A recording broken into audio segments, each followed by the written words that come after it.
자, 여러분 반갑습니다. 오늘도 이렇게 밝은 얼굴로 함께 같이 예배드릴 수 있어서 참으로 감사하고 좋습니다.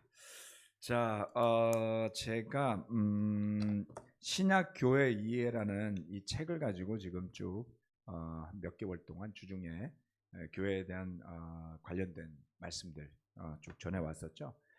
거의 이제 마무리가 되어져 가고 있는데요. 제가 이 책을 몇 년 전에 볼 때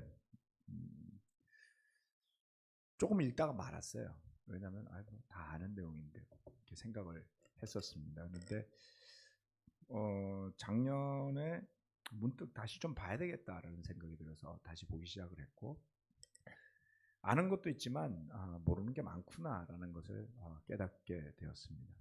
사실 여러분 성경 한 번씩 다 읽으셨잖아요. 알잖아요. 근데 네라고 대답하려니까 조금 그렇죠. 아는 것도 있고 모르는 게 훨씬 더 많잖아요. 성경 말씀이 역사도 길고 나오는 이름도 많고 도시도 많고 어느 한 사람이 가진 이 경험과 지식을 가지고 다 이해할 수가 없습니다. 교회도 그렇지 않을까요? 교회 역사가 한 2000년을 넘었습니다. 2023년이니까요. 아무튼 한 2000여 년의 역사가 있고 그 속에서 어떻게 이어져온 교회에 여러분이 계시는 거예요. 그래서 우리는 내가 세례받은 이 서울 그리스도의 교회 내지는 지금 잠실교회 뭐 이런 교회를 조금 안다 이렇게 말하면 틀리지 않는데요. 다 안다. 이상하죠? 더 나아가서 2000년 기독교 역사를 아십니까? 수많은 교회가 있었고 수많은 일들이 있었죠. 그러면서 제가 깨닫게 된 겁니다. 주님이 말씀하셨듯이 본다고 하니 죄가 있다는 말씀과 똑같습니다. 그렇죠? 네. 우리는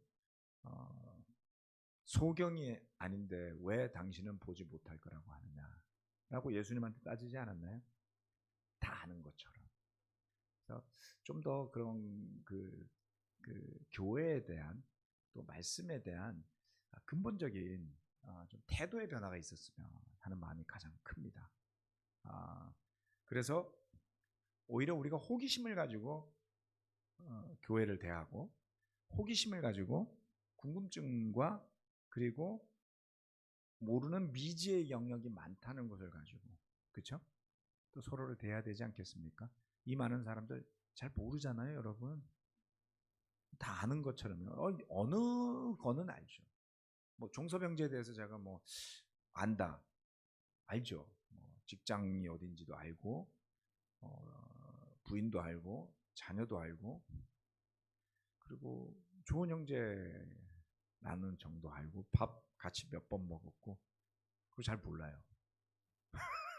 딱 그 정도잖아요. 근데 내가 막 종소배 하러, 종소배 이래. 이렇게 말하면 틀리기 쉽지 않을까요? 여러분, 근데 제가 여러분 아는 것보다 여러분이 저를 더 많이 알겠죠? 설교를 수도 없이 들었잖아요. 네, 그래서 제가 불리한 겁니다. 여러분은 저를 쉽게 판단할 수 있는데 제가 여러분을 판단하기 되게 어려워요. 정보가 좀 모자라죠. 자, 이렇게 뭐 앞에 서론이 긴 이유는 하나님의 말씀을 대하는 우리 태도가 나 알아. 이게 위험하다. 교회를 대하는 우리 태도가 나 알아. 이게 위험하다는 거죠. 교회는 살아있는 유기체와 같습니다. 그래서 그때그때 다르고요. 그리고 나이가 들면 또 다르고요. 네. 그래서 우리가 여기에 적응해 가고 있다가 맞는 표현 아닐까요? 네. 그래서 잘 모르는 거 아는 척하지 않도록 주의하시기 바라고요. 호기심과 궁금증과 열정을 가지고 하나님의 말씀과 교회를 대하다 보면 성령님이 여러분을 선한 길로 인도해 주실 거라고 저는 믿습니다. 자, 그런 의미에서 뒤에 갔더니 책이 2권밖에 안 남았더라고요. 아직 안 사신 분들 10,000원입니다. 호프 저금통에다가 10,000원 넣으시고 가시면 됩니다. 자, 오늘 말씀은 구절이 많습니다. 제가 최근에 이제 고고학을 좀 공부하면서 몇 가지 이렇게 사진이나 이런 걸 넣었더니 사람들이 되게 좋아하더라고요. 제가 막 찔렸어요. 내가 설교를 너무 텍스트 위주로 했구나. 프레젠테이션에 볼 게 없어. 그쵸? 그래서 제가 이걸 좀 바꿔야 되겠다 이렇게 생각을 했는데 오늘은 정말 사진 한 장 없이 텍스트만 있습니다. 그래서 커버해야 될 말씀이 좀 많으니까요. 여러분들 집중해 주시기 바랍니다. 사진도 없는데 그림도 없고요. 하지만 여전히 할 수 있습니다. 집중해 주시기 바랍니다. 자, 그날에 대한 예레미야 예언 지난 시간에 읽었던 말씀인데요. 예레미야 31장 말씀에 나와 있는 31절 말씀, 이 말씀 되게 중요한 말씀입니다. 그때가 오면 내가 이스라엘 가문과 유다 가문에 새 언약을 세우겠다. 나 주의 말이다. 그때가 오면 예언이었어요. 여러분이 이 예레미야서를 가지고 있는 이스라엘 백성입니다. 유다 사람이다. 유대인이다. 하나님을 열심히 믿고 민족의 자존심을 회복시키고 싶고 그런 열정 있는 사람이라면 이 구절에 대해서 희망을 걸지 않을까요? 그때가 언제일까? 지금 내가 사는 이 시대가 과연 그때일까 아닐까? 깨어진 언약이 아니라 새로운 언약을 우리의 가슴 속에 넣어주고 마음판에 새겨주고 그래서 하나님을 아는 지식이 충만한 그러한 상태가 온다는데 그게 언제일까? 이런 생각하는 사람들이 있지 않았을까요? 있었습니다. 실제로. 그래서 이스라엘의 역사 속에서는 예언의 말씀들에 대해 진지한 태도를 가지고 그 말씀이 자신의 시대에 구현되기를 희망했던 사람들이 있었어요. 이 예레미야서 31장 31절 말씀은 사해 문서라는 이야기 들어보셨죠? 사해에서 발견된 구약 사본들이 또 다른 다양한 구약과 관련된 자료들이 발견이 됐는데요. 그 공동체를 학자들은 에세네파였을 것이다라고 보고 있습니다. 에세네파 들어보셨습니까? 바리새파 사두개파 말고 에세네파라고 있었다 그랬잖아요.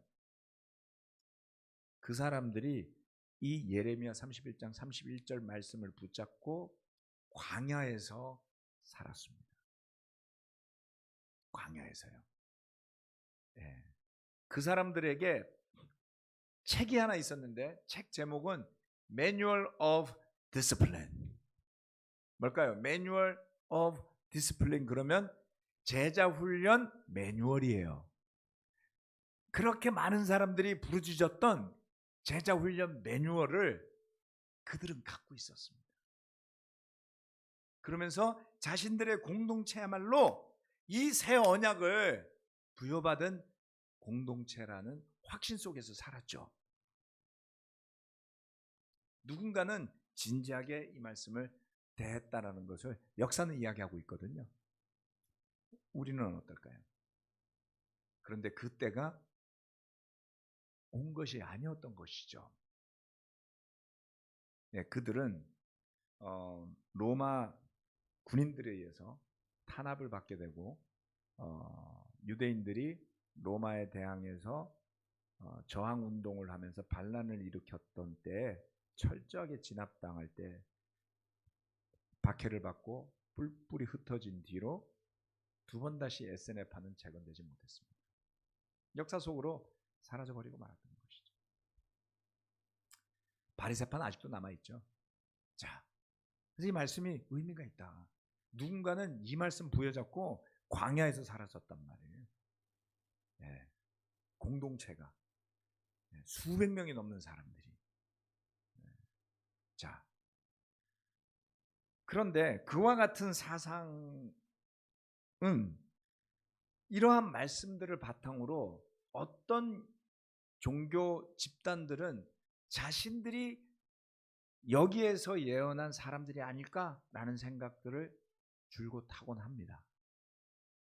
우리 국제그리스도의 교회도 우리 킴맥힌 목사님이 전체 교회를 인도하던 시절에 많이 했던 표현 중에 하나가 렘넌트라는 단어였어요.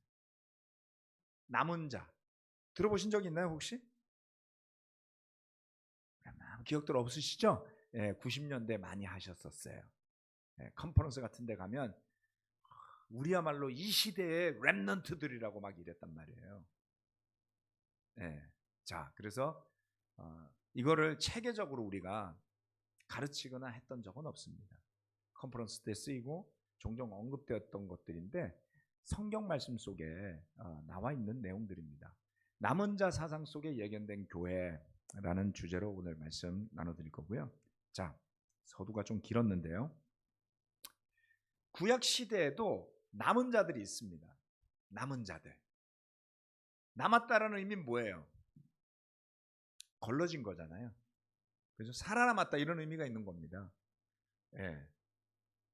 최초로 살아남은 사람 창세기에 누굽니까? 홍수에서 살아남은 노아의 방주 이야기가 있습니다. 그들은 살아남죠. 하나님의 심판 속에서 살아남는 사람들이 있죠. 또 소돔과 고모라가 멸망을 당할 때 그곳에서 살아나온 사람들도 있었습니다. 롯과 그의 가족들이었죠. 그뿐만 아닙니다. 요셉과 그의 가족들은 가뭄에서 살아남습니다. 그죠? 위기가 찾아왔죠. 아브라함의 후손들이 그 하나님이 가라고 했던 그 땅에서 도저히 살 수가 없는 지경이 되어서 이대로 굶어 죽을지 말지 고민하던 시절에 요셉을 통해서 그들은 구원을 받게 됩니다. 창세기 45장 7절 여기에 살아남게 하시려는 것이다 라는 말씀이 나오죠. 하나님이 나를 형님들보다 앞서서 보내신 것은 하나님의 크나큰 구원을 베푸셔서 형님들의 목숨을 지켜주시려는 것이고 또 형님들의 자손을 이 세상에 살아남게 하시려는 것입니다.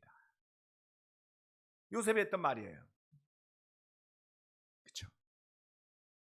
요셉이 깨달은 거예요. 하나님께서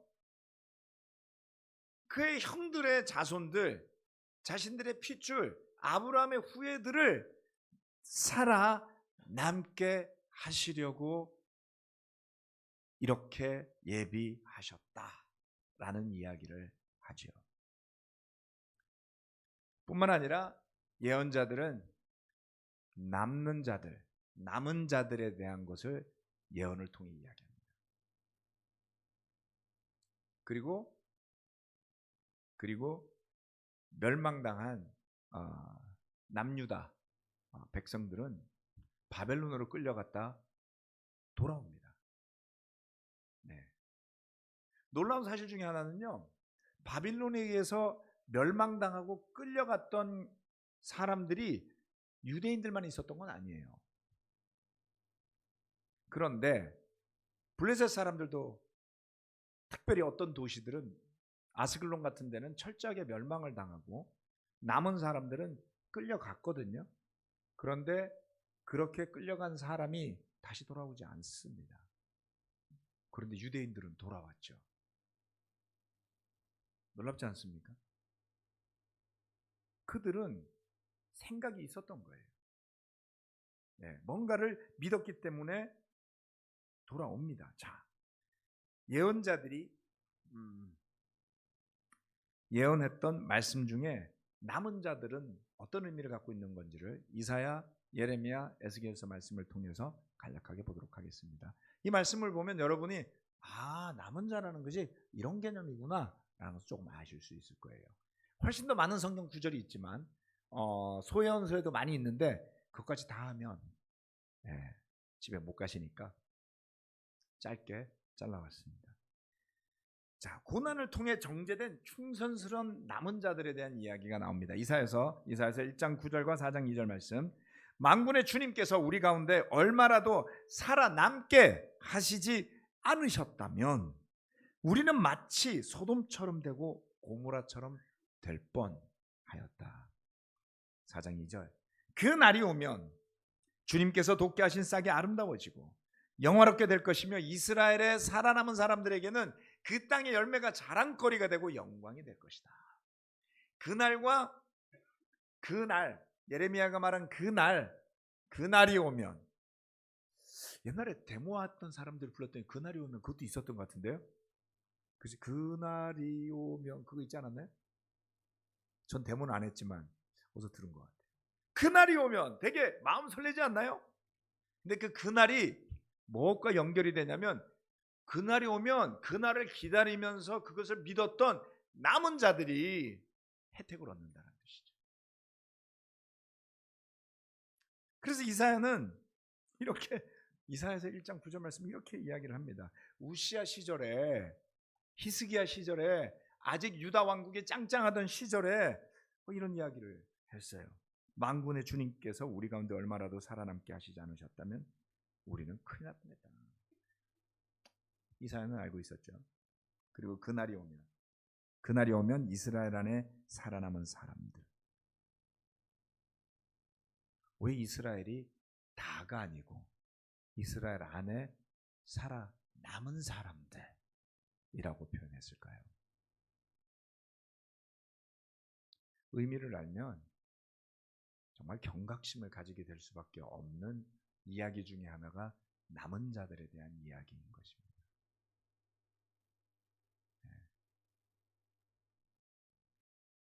이스라엘 백성들이 많다고 하여 그들 모두가 진정한 하나님의 자녀가 되지 못하죠.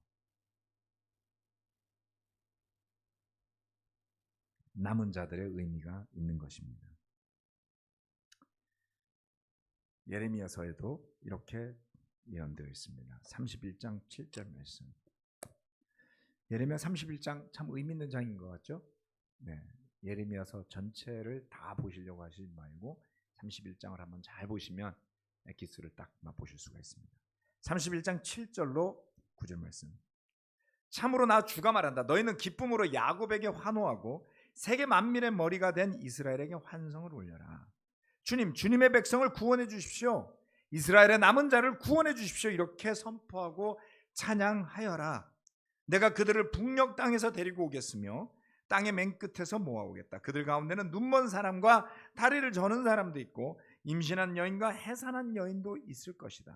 그들이 큰 무리를 이루어 이곳으로 돌아올 것이다. 그들이 눈물을 흘리면서 돌아올 것이며 그들이 간구할 때 내가 그들을 인도하겠다. 그들이 넘어지지 않게 평탄한 길로 인도하여 물이 많은 시냇가로 가게 하겠다.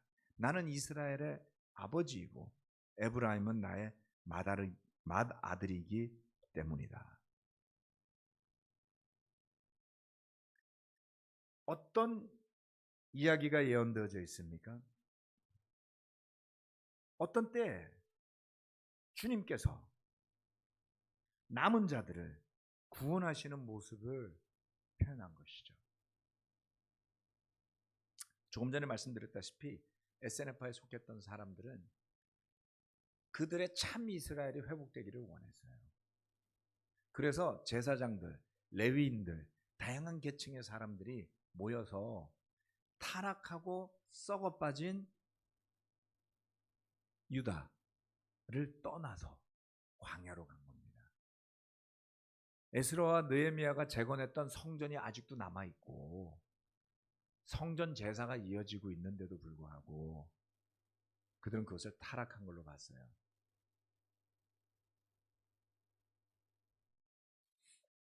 그러면서 본인들이 이와 같은 남은 자들일 것이다. 그리고 오실 그분을 우리는 기다려야 한다. 누구? 메시아죠.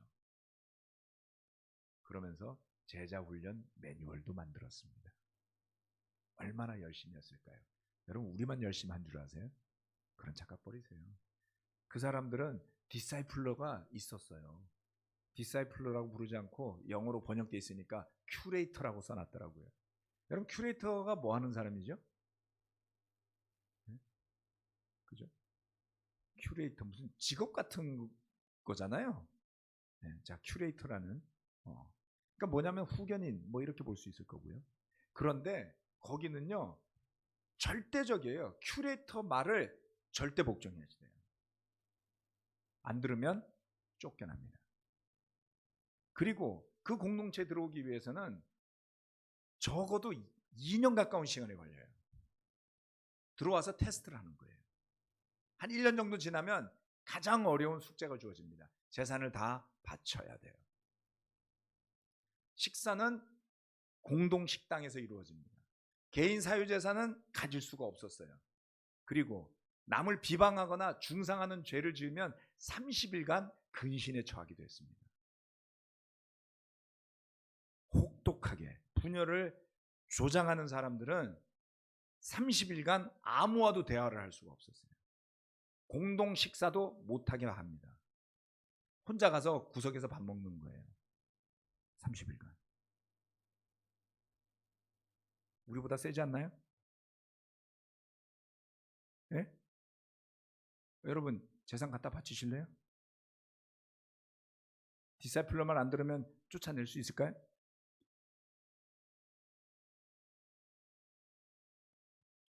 그 사람들은 한 달에 3번을 철야 기도를 해요.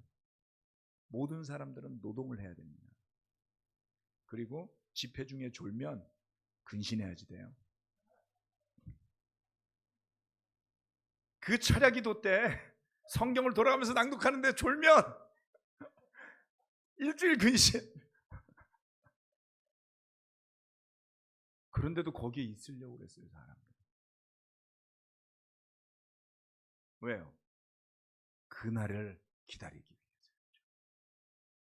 그날을. 그들이 진정한 남은 자들이기를 원했기 때문이었습니다. 역사를 뒤져서 가다 보면 우리보다 더 진심이었던 집단들도 많습니다. 하나님의 말씀이 왜 이것을 이야기했었을까요? 구약을 수십 번씩 더 봐도 이 말씀 눈에 안 들어온 사람들도 우리 가운데 많을 텐데 말이죠. 진심이었던 사람들 많았습니다. 에스겔서 말씀. 에스겔서 11장 13절로 21절까지 2페이지에 걸쳐서 읽도록 하겠습니다. 13절로 16절 먼저. 내가 예언하는 동안에 브나나의 아들 블라랴가 죽었다. 그래서 내가 엎드려 얼굴을 땅에 대고 큰 소리로 부르짖어 하렸다. 주 하나님, 이스라엘의 남은 사람들마저 완전히 없애려고 하십니까? 그때 주님께서 나에게 말씀하셨다. 사람아, 예루살렘의 주민이 내 모든 친척, 내 혈육, 이스라엘 족속 전체를 두고 하는 말이 그들은 주님에게서 멀리 떠나 있다. 이 땅은 이제 우리의 소유가 되었다 한다. 그러므로 너는 그들에게 일러라. 나 주 하나님이 이렇게 말한다. 비록 내가 그들을 멀리 이방 가운데로 쫓아버렸고 여러 나라에 흩어놓았어도 그들이 가 있는 여러 나라에서 내가 잠시 그들의 성소가 되어 주겠다 하여라.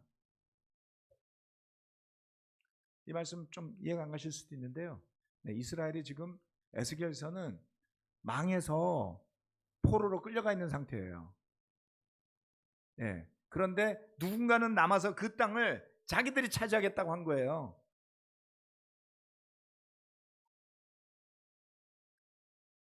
(11장 17절) 그러므로 너는 포로가 된 동포들에게 이르기를 나 주 하나님이 이렇게 말한다. 내가 여러 민족 속에서 너희를 모아들이고 너희가 흩어져 살고 있는 그 여러 나라에서 너희를 모아 이스라엘 땅을 너희에게 주겠다 하여라. 그들이 그곳으로 가서 그 땅에 보기 싫고 역겨운 우상들을 그 땅에서 다 없애버릴 것이다. 그때에 내가 그들에게 일치된 마음을 주고 새로운 영을 그들 속에 넣어 주겠다. 내가 그들의 몸에서 돌같이 굳은 마음을 없애고 살같이 부드러운 마음을 주겠다. 그래서 그들은 나의 율례대로 생활하고 나의 규례를 지키고 그대로 실천하여 내 백성이 되고 나는 그들의 하나님이 될 것이다. 그러나 마음속으로 보기 싫고 역겨운 우상을 따르는 사람들에게는 내가 그들의 행실대로 그들의 머리 위에 갚아주겠다. 나 주의 말이다. 시대를 막론하고 영적인 눈과 믿음으로 보지 못하는 사람은 현실에서 챙길 수 있는 이익만 챙기려고 들든지 비웃든지 하나님의 뜻에는 생각이 없죠. 그러나 하나님은 에스겔에서 실망한 그 동포들에게 가서 이야기하라고 그랬어요. 내가 가서 그들에게 성소가 되어주겠다고요. 성전이 무너졌잖아요. 느부갓네살 왕이 와서 그냥 다 부셔버렸잖아요. 그렇게 자랑스럽게 여겼던 그 예루살렘의 휘황찬란한 성전이 폐허가 되었다고요. 어디서 제사를 드릴 수 있나요? 지도자들은 다 바빌론으로 끌려갔어요. 제사장들 다 끌려갔어요. 성전이 없어지고 제사장이 없어지고 이스라엘 백성들은 하나님 앞에 어떻게 나가야 할지를 몰랐어요. 그게 끝이 아니라는 겁니다.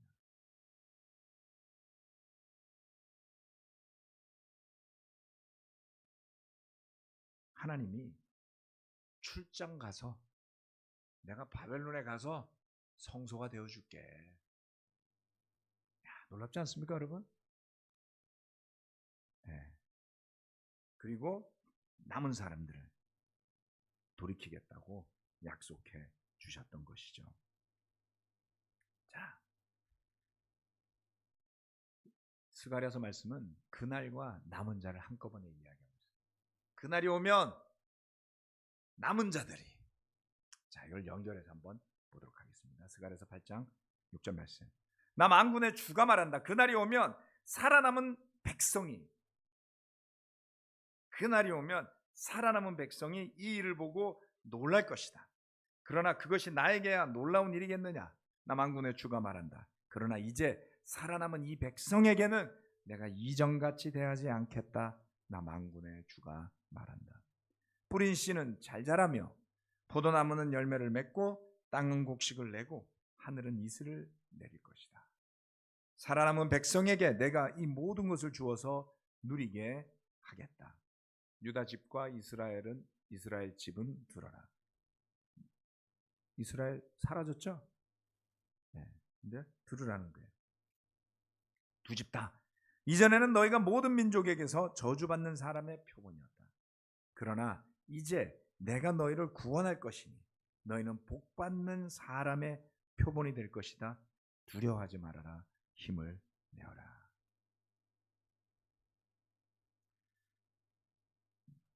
그날이라는 예언을 한 사람이 한 것이 아니었어요. 이사야도 했고요, 예레미야도 했고요, 에스겔도 했습니다. 그들이 과연 그날이라는 그 단어의 의미와 그들이 사는 동안에 볼 수 없을 그 미래와 그리고 남은 자들이라는 개념을 이해했었을까요? 어려운 말이잖아요. 그렇죠? 오지도 않을 미래 예언을 한들 누가 관심 있습니까? 이런 일이 400년 뒤에 일어날 것이다. 여러분 관심 없죠? 네, 어차피 나 없을 텐데 뭐. 그런데 그 예언자들은 본인들이 계시로 받은 말씀들을 정말 성실하게 기록해 놓은 거죠. 그리고 믿음의 사람들은 조금 전에 말씀드린 그 에스네파 사람들처럼 그것을 구현해 보고자 무진장 노력하고 애를 썼습니다. 대단하죠. 네. 그런데 하나님은 현실이 아닌 지금 팍팍한 현실이나 멸망당한 현실이나 이 말씀이 이야기한 것처럼 그렇죠? 이전처럼 대하지 않겠다. 그날이 오면 하나님이 은혜롭게 대하신다라는 거죠. 그 그날은 언제 오는 걸까요? 자, 이사야는 이렇게 예언을 합니다. 한 싹에 대한 예언. 이사야서 11장 1절 말씀. 이새의 줄기에서 한 싹이 나며 그 뿌리에서 한 가지가 자라서 열매를 맺는다. 이 말씀은 많이 익숙하게 보셨던 말씀이죠. 주님의 영이 그에게 내려오신다. 지혜와 총명의 영, 모략과 권능의 영, 지식과 주님을 경외하게 하는 영이 그에게 내려오시니 그는 주님을 경외하는 것을 즐거움으로 삼는다. 그는 눈에 보이는 대로만 재판하지 않으며 귀에 들리는 대로만 판결하지 않는다. 오실 그분, 메시아, 그분, 이새의 줄기, 다윗의 후손, 오실 주님에 대한 이야기입니다.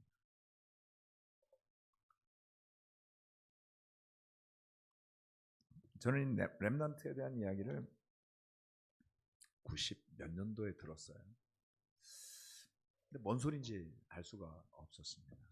여기저기 찾아보고 하지만은 짧은 지식으로 경험으로 의미를 알기가 상당히 어려웠어요. 아주 긴 시간이 흘렀고 지금도 묵상해보고 생각해보고 의미를 곱씹어보고 하는 중에 있습니다. 그런데 여러분, 우리가 구약의 말씀들을 볼 때 이처럼 좀 집중해서 미래에 대한 예언들이 어떤 의미가 있는지, 또 그것이 우리의 신앙과는 어떤 연관관계가 있는지 고민하는 것들도 필요하지 않겠습니까?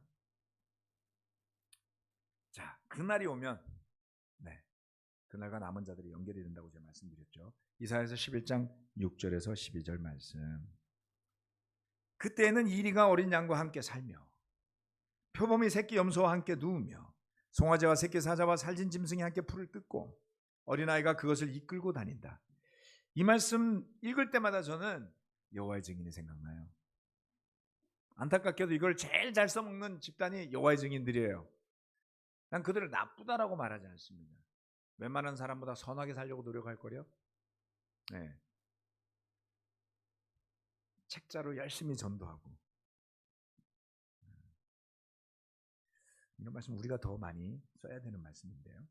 암소와 곰이 서로 벗이 되며 그들의 새끼가 함께 눕고 사자가 소처럼 풀을 먹는다. 젖먹는 아이가 독사의 구멍 곁에서 장난하고 젖된 아이가 살무사의 굴에 손을 넣는다. 나의 거룩한 산 모든 곳에서 서로 해치거나 파괴하는 일이 없다. 아멘. 물이 바다를 채우듯 주님을 아는 지식이 땅에 가득하기 때문이다. 그날이 오면 이새의 뿌리에서 한 싹이 나서 만민의 깃발로 세워질 것이며 민족들이 그를 찾아 모여들어서는 그가 있는 곳이 영광스럽게 될 것이다. 그날이 오면 주님께서 다시 손을 펴셔서 그의 남은 백성들 곧 아시리아와 하이집트와 상이집트와 에티오피아와 엘람과 바벨로니아와 하맛과 바다 섬들에서 살아남은 사람들을 자기의 소유로 삼으실 것이다. 주님께서 문나라가 볼 수 있도록 깃발을 세우시고 쫓겨난 이스라엘 사람들이 그 깃발을 보고 찾아오게 하시며 흩어진 유다 사람들이 땅의 사방에서 그 깃발을 찾아오도록 하실 것이다. 하나님과 이사야의 관심의 초점은 어디에 가 있는 겁니까? 여러분, 예레미야서를 읽다 보면요 정말 기가 차요. 북이스라엘은 벌써 멸망당했고요. 그런데 이제 자기들이 멸망당할 지경에 처해 있었어요. 그런데도 못 죽여서 안달이에요 서로. 대신들은 왕의 눈치를 살피고 왕은 대신들의 눈치를 살피고 예레미야가 예언했다고 웅덩이에다 집어 던져서 죽이려는 사람도 있었어요. 군대 지휘관들은 이집트에 붙어야 할지 어디에 붙어야 할지 고심하느라 백성은 안중에도 없습니다. 성벽이 뚫렸을 때 시드기야 왕은 제일 먼저 도망갔어요. 하나님의 백성이라는 사람들이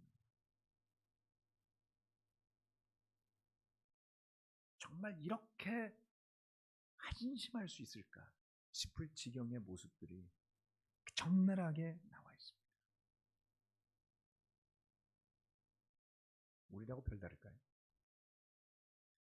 하나님에 대한 마음, 하나님이 우리를 바라보시는 마음, 거기에 대한 감사함과 이해가 없다면 우리 관심은 뭐를 찾으려고 할까요?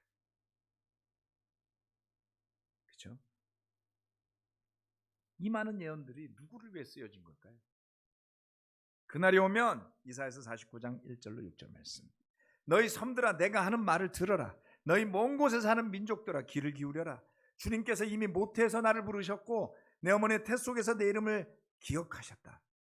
내 입을 날카로운 칼처럼 만드셔서 나를 주님의 손 그늘에 숨기셨다.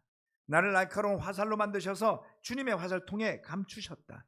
주님께서 내게 말씀하셨다. 이스라엘아 너는 내 종이다.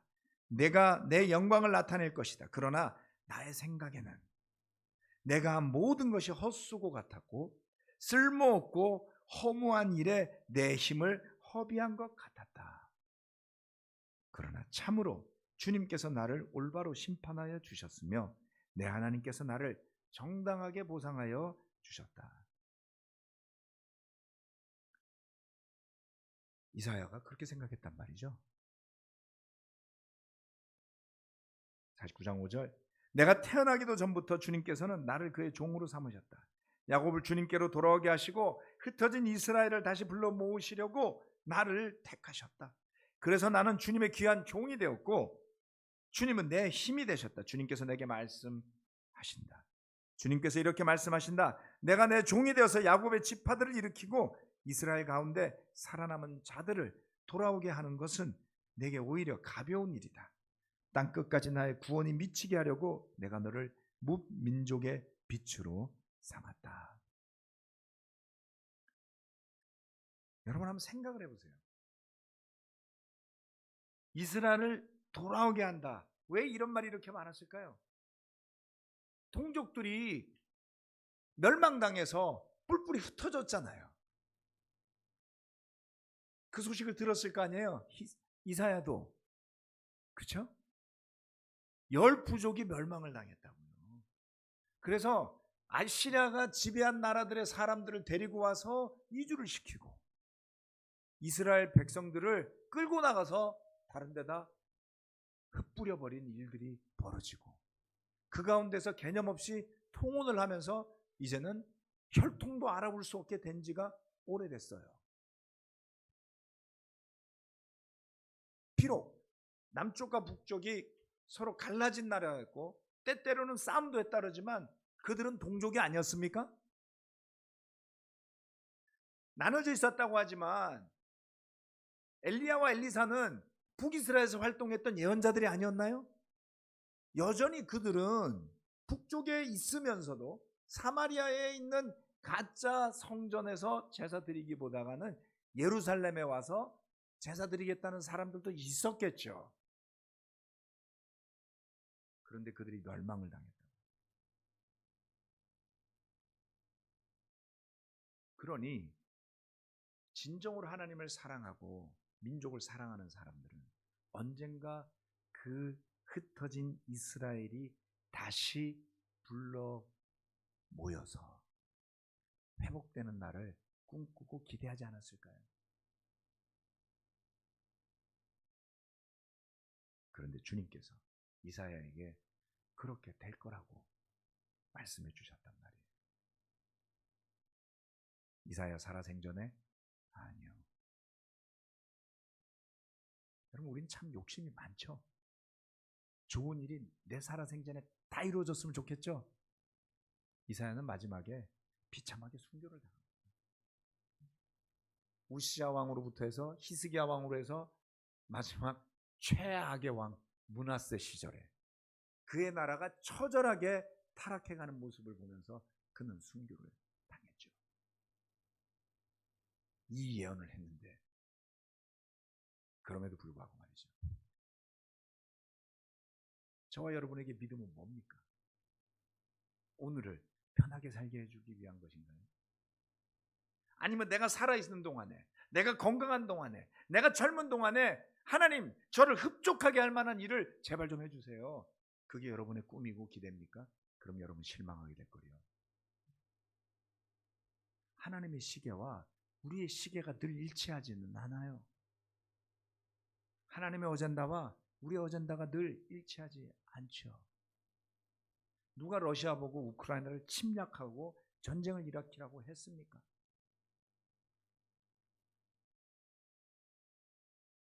중국이 대만을 침공하겠다고 공공연하게 선언한 시대에 우리 살고 있어요. 여러분, 우리 무서운 시대에 살고 있는 겁니다. 적화 통일하겠다고 50년 전, 60년 전부터 난리 부리는 북한은 이제 핵미사일까지 갖고 있어요. 설마 괜찮겠지. 그 설마가 우크라이나를 잡았잖아요.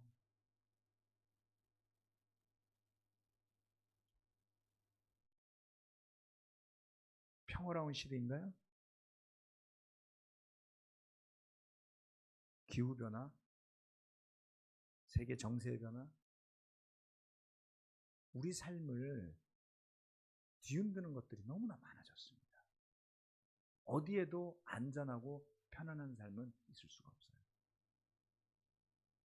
만약 믿음 안에서 그것이 여러분의 가장 큰 소망이었다면 실망하게 될 겁니다. 그러면 이사야가 말했듯이 4절 말씀에서 이야기했듯이 내 생각에는 내가 한 모든 것이 헛수고 같았다 라는 푸념을 하게 되지 않을까요? 그러나 하나님께서 이렇게 남은 자들을 돌아오게 하겠다. 그 일은 나에게 쉬운 일이다 라고 말씀하셨어요. 에스겔도 이야기했죠. 그날이 오면.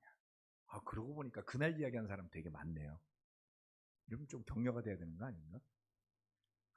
내가 살아생전에 안 올 수도 있다 그래서 좀 실망하셨나요? 네. 너무 나를 중심으로 우주가 돌아가야 된다는 생각하지 맙시다. 아멘. 우리는 그냥 정말 한 작은 점에 불과할 뿐이에요. 최선을 다하는 것으로 만족할 수 있어야 합니다. 에스겔서 34장 22절로 27절 말씀. 그러므로 내가 내 양떼를 구해 주어서 그것들이 다시는 희생을 당하지 않도록 하겠다. 그리고 내가 양과 양 사이에서 심판하겠다. 내가 그들 위에 목자를 세워 그들을 먹이도록 하겠다. 그 목자는 내 종 다윗이다. 그가 친히 그들을 먹이고 그들의 목자가 될 것이다.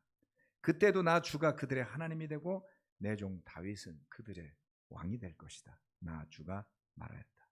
내가 그들과 평화의 언약을 세우고 그 땅에서 해로운 짐승들을 없애버리겠다. 그래야 그들이 광야에서도 평안히 살고 숲속에서도 안심하고 잠들 수 있을 것이다. 내가 그들과 내 산 사방에 복을 내려주겠다. 내가 때를 따라 비를 내릴 것이니 복된 소나기가 내릴 것이다. 들의 나무가 열매를 맺고 땅은 그 소산을 내어줄 것이다. 그들이 자기들의 땅에서 평안히 살 것이다. 그들이 맨 멍에의 나무를 내가 부러뜨리고 그들을 노예로 삼은 사람들의 손에서 그들을 구하여 주면 그때야 비로소 그들이 내가 주인 줄 알게 될 것이다. 그날이 오면 이런 날이 온다는 것이죠. 다음 9절 34장 28절로 30절. 그들이 다시는 다른 나라에게 약탈을 당하지 않으며 그 땅의 짐승들에게 잡혀 먹히지도 않을 것이다. 그들이 평안히 살고 놀랄 일이 전혀 없을 것이다. 내가 그들에게 기름진 옥토를 마련하여 줄 것이니 그들이 다시는 그 땅에서 흉년으로 몰살을 당하지도 않고 다른 나라에게 다시 수모를 당하지도 않을 것이다. 그때야 비로소 그들이 나 주 그들의 하나님이 그들과 함께 있다는 것과 그들이 내 백성 이스라엘 족속이라는 것을 알게 될 것이다. 나 주의 말이다. 그날 언제 오는 거였을까요? 정말 하나님을 간절히 기다리는 믿음의 사람이었다면 그날이 오기를 간절히 원했을 것 같아요. 그런데 이스라엘은 회복되지 않았습니다. 바벨론이 멸망당하나 했더니 메데 페르시아 제국이 들어섰고요. 페르시아 제국이 마케도니아, 그리스, 알렉산더한테 지는 바람에 그들은 다시 그리스의 휘하로 들어가게 되었고요. 그리고 뒤이어서 로마의 식민지가 되었죠. 도대체 그날은 언제 오는 거였을까요? 그런데 주님이 그날이 왔다라고 그랬어요. 누가복음 4장 16절로 19절 말씀. 예수께서는 자기가 자라나신 나사렛에 오셔서 늘 하시던 대로 안식일에 회당에 들어가셨다. 그는 성경을 읽으려고 일어나서 예언자 이사야의 두루마리를 건네받아서 그것을 표시어 이런 말씀이 있는 데를 찾으셨다. 주님의 영이 내게 내리셨다. 주님께서 내게 기름을 부으셔서 가난한 사람에게 기쁜 소식을 전하게 하셨다. 주님께서 나를 보내셔서 포로된 사람들에게 해방을 선포하고 눈먼 사람들에게 눈뜸을 선포하고 억눌린 사람들을 풀어주고 주님의 은혜의 해를 선포하게 하셨다. 아멘. 그리고 주님은 그렇게 눈먼 사람을 낫게 하셨고요. 가난한 사람에게 복음을 전하셨고요. 은혜의 해를 선포하시며 구원도 선포했죠.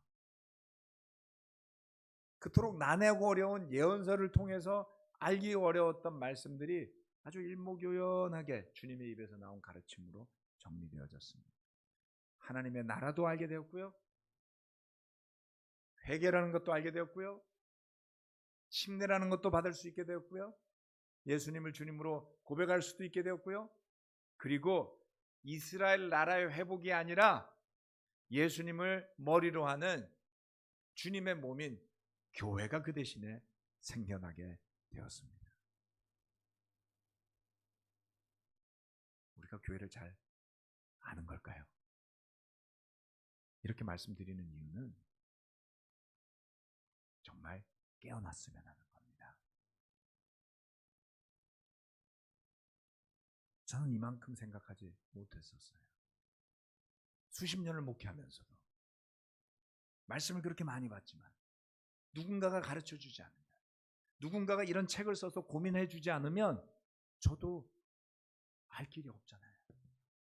누군가가 피를 흘려서 세워주지 않았다면 교회는 세워지지 않았겠죠. 누군가는 핍박을 받으면서 숨어서라도 그 성경들을 지키려고 하지 않았다면, 그렇죠?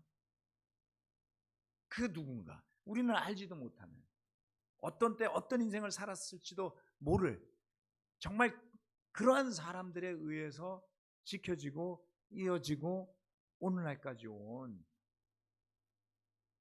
하나님의 말씀과 예수님의 피 흘리심을 통해 세워지게 된 교회라는 엄청난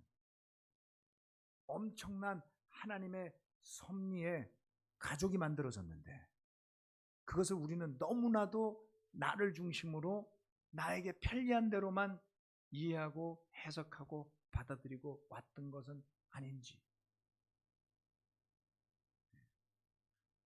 좀 더 진지하게, 그리고 훨씬 더 겸손하게, 그리고 열린 마음으로 성령님의 인도하심을 따라서 하나님의 말씀의 토대 위에서 성령의 열매를 맺는 사람들이 하나님께서 허락하시는 믿음의 교제가 이루어지고 예배가 이루어지고 죄를 고백하고 회개하고 구원받는 사람들이 여전히 있는 그러한 살아있는 교회를 우리는 여전히 꿈꿔야 합니다. 보려고만 한다면, 들으려고만 한다면 우리에게 가장 필요한 교회를 하나님은 허락하실 겁니다. 나의 가치와 나의 기준과 나의 감정과 나의 얕은 지식으로 너무 분석하지 않도록 주의합시다. 저는 아직도 잘 모르겠어요. 하지만 한 가지 믿습니다. 그날은 왔어요. 그래서 또 다른 그날을 광야에서 기다리지 마세요. 주님은 남은 자들을 불러 모으셨습니다. 네. 또 다른 선민사상과 또 다른 남은 자가 되려고 스스로의 의식 속에 빠지지 않도록 주의하십시오. 복음 속에 우리가 들어야 할 메시지들이 다 들어있습니다.